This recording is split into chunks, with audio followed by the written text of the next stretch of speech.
Hi everyone, this is Rena and Sidagnot and welcome to my video. For today's video, we're going to tackle Module 9 Digital or Cyber Literacy. So while discussing in this module, we have three learning outcomes. First, define digital or cyber literacy. Second, elaborate cyber citizenship. Third, determine etiquette and safety use of digital media. So what is digital literacy? So, it refers to an individual's ability to find, evaluate, and clearly communicate information through typing and other media on various digital platforms. It is evaluated by an individual's grammar, composition, typing skills, and ability to produce text, images, audio, and designs using technology. So, meaning to say, digital literacy means having the skills you need to live, learn, and work in society where communication and access to information is increasingly through digital technologies like internet platforms, social media, and mobile devices. So, examples of digital literacy. First, understanding how to use web browsers, search engines, email, text, wiki, blogs, Photoshop, PowerPoint, video creation or editing software, and etc. to showcase learning. Second, evaluating online resources for accuracy or trustworthiness of information.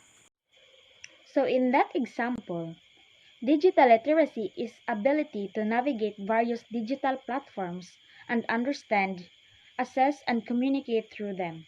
When you read a book on a Kindle, consider the accuracy of a news report link in your social media newsfeed, or create and share a YouTube video, you're displaying a digital literacy. And now, let's define what is cyber literacy. So, cyber literacy means the ability to use computer technologies effectively and to simultaneously understand the implications of those actions. It is also important to know where to go to find reliable and accurate resources in cyberspace. Cyberspace, otherwise known as cyber intelligence. But what is the difference between digital literacy and cyber literacy? So, digital literacy or cyber literacy is an umbrella term for the ability to use computer and digital technologies effectively. Contrary to popular belief, being digital literate isn't tied to your age or job. It's all about the skills you need to develop, communicate, and thrive in the digital era. So in the learning outcomes, the second is elaborate cyber citizenship. So the term cyber citizen denotes a citizenship of the internet or a member of a cyber community. When we plug into the internet or the cellular networks, we instantly become full-fledged members of a worldwide community. We will have instant access to every other person who is also wandering around in that world. Immediate access, physical distance, and the perceived anonymity of the cyber road may cause human no end of trouble. To be a good cyber citizen, we need to know what that actually means. Citizenship is the rights, privileges, and duties conferred on a member of society. It must often include both protections, example is the Bill of Rights, and duties, example of that is obeying the law, contributing to the community. Cyber citizenship is the right, privileges, and responsibilities required of internet and cellular networks. So as what I mentioned, let's discuss what is cyber rights, privileges, and responsibilities. So first, let's tackle first the cyber rights. So cyber citizenship is based on the general concept of citizenship but differs in a couple of ways. First, there are no real rights you have as a cyber citizen other the legal protections you already have as an actual citizen. Moreover, some of those are not available due to the global nature of the cyber world. Nevertheless, every citizen of the cyber world should have the right to respect privacy and their own opinion. We have to respect their privacy. So under in the cyber rights are life, liberty, and pursuit of happiness. So while the cyber world does not have a bill of constitutional protected rights, we should still be required to respect certain unalienable rights. So first is life. Right for fair and reasonable treatment online. In the cyber world, the right to life primarily being treated in a civil and respectful manner. This means interacting with people in a considerate, tolerant, and appropriate way. This right also includes freedom from threats to life or personhood. Second is liberty. Right to basic freedoms. Respect for online freedom should be similar to those enriched by our Constitution, especially the Bill of Rights. We should respect and expect privacy, safety, and equal treatment regardless of sex, religion, or sexual orientation. We should also honor others' property. And lastly, pursuit of happiness.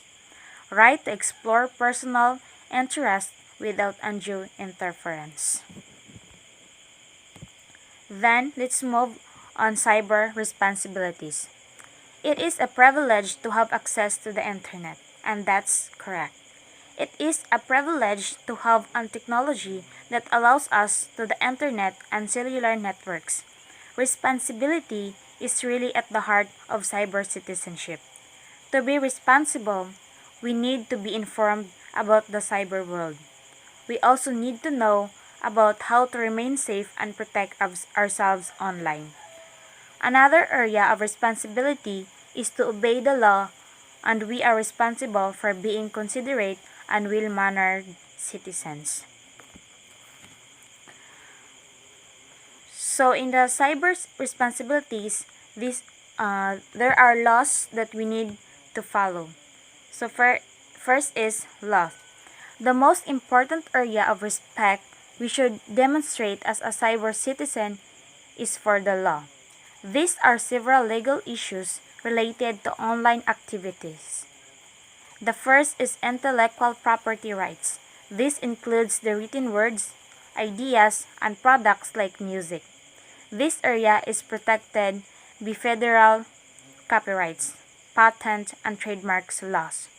If you download music without paying for it, you have violated the property rights of the artist.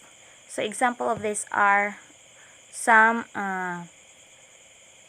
paid music uploaded on the social media. Next is cyber stalking. Another area that has legal protections is cyber harassment and bullying or cyber stalking. These laws are primarily enacted by state legislatures. Most states have anti-cyber harassment laws. Threatening, harassing, or intimidating someone through electronic means violates that person's rights to be free from harassment. So that's the end of the topic about elaborate cyber citizenship. So let's move on to determine etiquette and safety use of social media. Remember the human. So the third learning outcome is determine etiquette and safety use of social media. So there are 10 etiquette of safety use of social media. So the first is remember the human. Second, adhere to the same standard of behavior as in real life. Third, know where you are in cyberspace. Fourth, respect other people's time and bandwidth.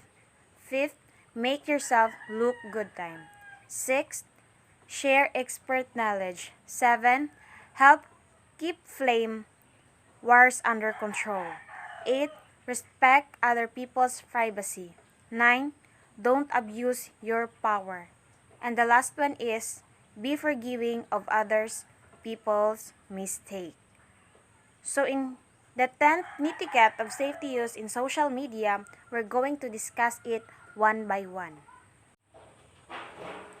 But before we start by discussing the 10th netiquette of how to use social media safety, so let's define first what is netiquette.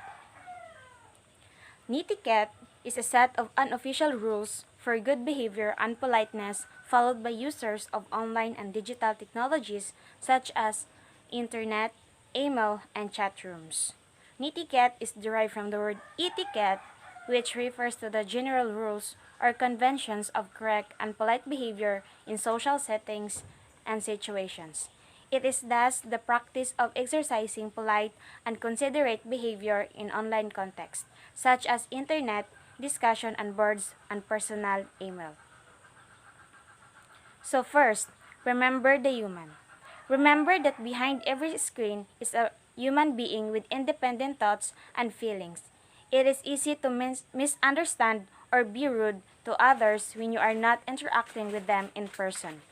Before clicking send or post, ask yourself, would you say it to the person's face? Then second, adhere to the same standard of behavior as in real life. These rules is a reminder that the ethical standards and law that govern our society extend to cyberspace as well. This includes harassment and bullying, copyright regulations, and privacy. Third, know where you are in cyberspace, meaning different environments require different behavior. The way we interact with our friends, for example, may not be acceptable in a school or work situation. This principle extends to online environments as well. Comments that are acceptable on Facebook, for instance, may be considered inappropriate on a professional networking site such as LinkedIn. Fourth, respect other people's time and bandwidth. In this rule, bandwidth is synonymous with time. When you send an email or post on a discussion board, keep your comments brief and relevant to the environment or situation. Fifth, make yourself look good time. There are many positive aspects about the internet, including the ability to remain anonymous. This rule is a reminder not to allow this aspect of the internet influence how you communicate. Pay attention to your grammar, spelling, and word choices as well as the overall content of truthfulness of your writing, as this is what others are using to judge you. Sixth, share expert knowledge. The internet is a great platform for sharing good information. However, it can also be used to spread misinformation and distortions. If you hold a lot of knowledge about a certain topic or subject, don't be afraid to share it online in a manner that is helpful and accurate. 7. Help keep flame wars under control. Flaming refers to the verbal disagreements that occur between users in contexts such as message boards. They are often a result of strongly held opinions and emotions. As in rule number 4, do not monopolize online discussions with long or offensive commentary. 8. Respect other people's privacy. The internet is an open forum.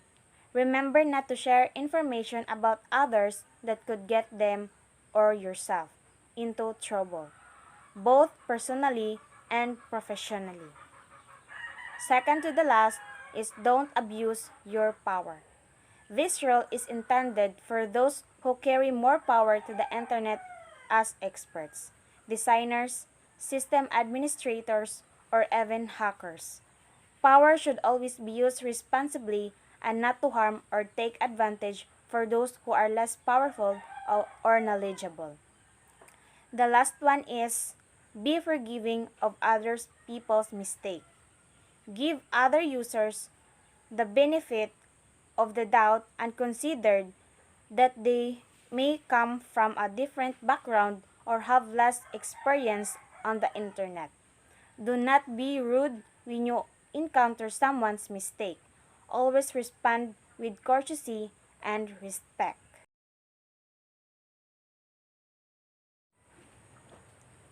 Thanks for watching. Again, this is Rena Sudagnot, a BS Ed student.